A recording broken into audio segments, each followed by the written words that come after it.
Company rule से crown के control तक, वॉर्स और एनेक्सेशन के थ्रू रेजिस्टेंस और फ्रीडम स्ट्रगल तक, यही है मॉडर्न इंडिया की कहानी।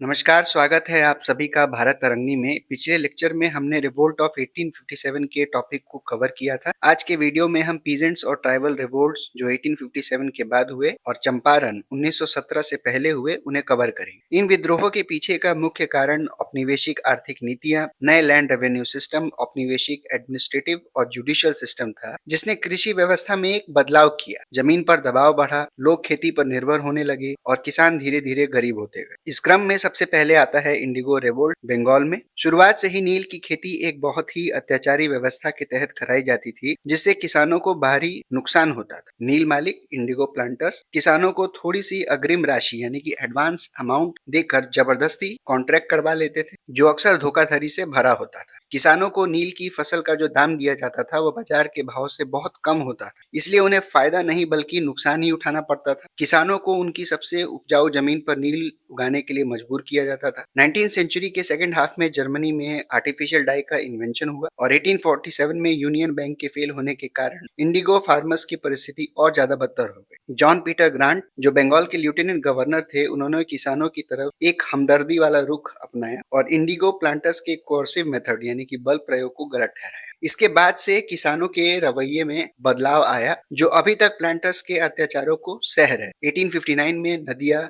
मुर्शिदाबाद और पबना के किसानों ने एडवांसेस यानी कि अग्रिम राशि लेने से मना कर दिया। अब वो इस अत्याचारी व्यवस्था को खत्म करने की शुरुआत में जुट गए, जिसका शुरुआत होता है गोविंदपुर विलेज नदिया डिस्ट्रिक्ट से, और जिसका नेतृत्व कर रहे थे दिगंबर और विष्णु विश्वास। और धीरे धीरे यह आंदोलन और नील की हड़तालें तेजी से दूसरे इलाकों में भी फैल गई। इसके बाद प्लांटर्स ने एक और हथियार इस्तेमाल किया, अपनी जमींदारी शक्ति। उन्होंने बगावत करने वाले किसानों को धमकी दी कि उन्हें जमीन से निकाल दिया जाएगा या उनका लगान बढ़ा दिया जाएगा। इस चरण में आंदोलन नो रेंट कैंपेन लगान बंदी में बदल गया और किसानों ने लगान देने से इनकार कर। जब प्लांटर्स ने किसानों को बेदखल करने की कोशिश की तो किसान अदालत पहुंचे और 1859 में रेंट एक्ट के तहत अपना ऑक्युपेंसी रैयत होने के अधिकार को साबित करने लगे। अंततः प्लांटर्स किसानों के संगठित और एकजुट विरोध को सहन नहीं कर सके। धीरे धीरे उन्होंने अपनी नील की फैक्ट्रीज बंद करना शुरू कर दिया। नील विद्रोह की सफलता का एक बड़ा कारण किसानों की जबरदस्त पहल, आपसी सहयोग, संगठन और अनुशासन, और उससे भी सबसे ज्यादा महत्वपूर्ण हिंदू और मुस्लिम किसानों की पूरी एकता, जिसने आंदोलन को मजबूत बनाया। नील विद्रोह की एक महत्वपूर्ण विशेषता यह थी कि बंगाल के बुद्धिजीवियों, शिक्षित वर्ग ने बगावत कर रहे किसानों के समर्थन में एक मजबूत अभियान चलाया। इसमें हिंदू पैट्रियट के संपादक हरीश चंद्र मुखर्जी की भूमिका विशेष रूप से उल्लेखनीय। उन्होंने अपने लेखों के माध्यम से किसानों की समस्याओं को उजागर किया। इसके अलावा दीनबंधु मित्रा के नाटक नील दर्पण ने भी काफी प्रसिद्धि। इस नाटक में नील के प्लांटर्स द्वारा किसानों पर किए जा रहे अत्याचारों का जीवंत चित्रण किया गया। 1859-60 के विद्रोह के बाद बंगाल से नील का बहुत सारा निवेश बिहार की ओर चला गया, जहां नील की खेती लंबे समय तक जारी रही। इसका पूरा अंत महात्मा गांधी के 1917 के चंपारण आंदोलन के बाद ही हो सका। 1873 में पबना जिले के यूसुफशाही परगना में अग्रेरियन लीग की स्थापना एक महत्वपूर्ण घटना। यहाँ कुछ नए जमींदारों के अत्याचारों ने किसानों की सहनशक्ति की सीमा पार कर दी थी। इस क्षेत्र में लगान लगातार बढ़ाया जा रहा था और साथ ही अवैध कर यानी कि अवब भी वसूले जा रहे थे। लेकिन किसानों की सबसे बड़ी शिकायत यह थी कि जमींदार उनके ऑक्युपेंसी अधिकारों को खत्म करना चाहते थे। रेंट एक्ट 10 ऑफ 1859 के अनुसार अगर कोई किसान लगातार 12 वर्षों तक एक ही जमीन पर खेती करता है तो उसे कानूनी सुरक्षा मिलती है। इसलिए जमींदार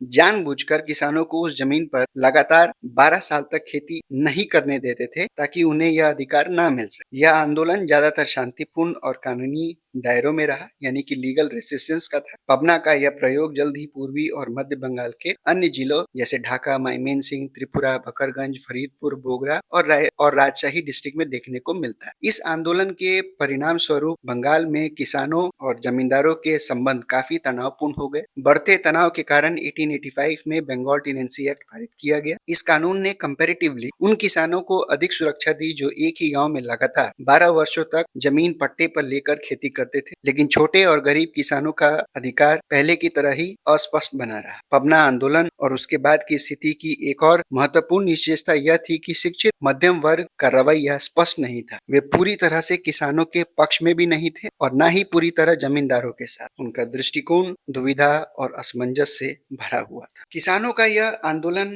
हमें महाराष्ट्र में भी देखने को मिला। यहाँ पर वह प्रशासन के अलावा सूदखोरों, मनी लेंडर्स भी उनके निशाने पर आए। असंतोष की जड़ें मराठा कुर्मी किसानों और सूदखोरों के बदलते संबंध में मौजूद था। रैयतवाड़ी व्यवस्था के आने के बाद से किसानों को अपने लिए अधिक ऋण की आवश्यकता पड़ी। साहूकार अब किसानों की जमीनों को गिरवी रखकर भारी ब्याज दरों पर कर्ज देने लगे और ब्याज न चुकाए जाने पर अदालतों के निर्णयों के आधार पर जमीन पर कब्जा करने लगे। एक खुले टकराव की स्थिति तब आई जब सरकार ने 1867 में रेवेन्यू रेट को इंक्रीज कर दिया। अमेरिकी गृह युद्ध के कारण कपास की खेती में यानी कि कॉटन की खेती में जो गति आई थी वह युद्ध खत्म होने के बाद पस्त होने लगी। किसान बदहाल हो चुके थे और कर्ज में डूब रहे थे। पुनः सार्वजनिक सभा ने हस्तक्षेप किया और 1873 में रेवेन्यू रेट की दरों में संशोधन की मांग की। 12 मई 1875 को भीमताड़ी तालुका के सुपे गांव से विद्रोह प्रारंभ हुआ और जल्द ही पूना और अहमदनगर जिलों के दूसरे गांवों में पहुंची। सरकार ने तेजी से कार्रवाई की और जल्द ही इस आंदोलन को दबाने में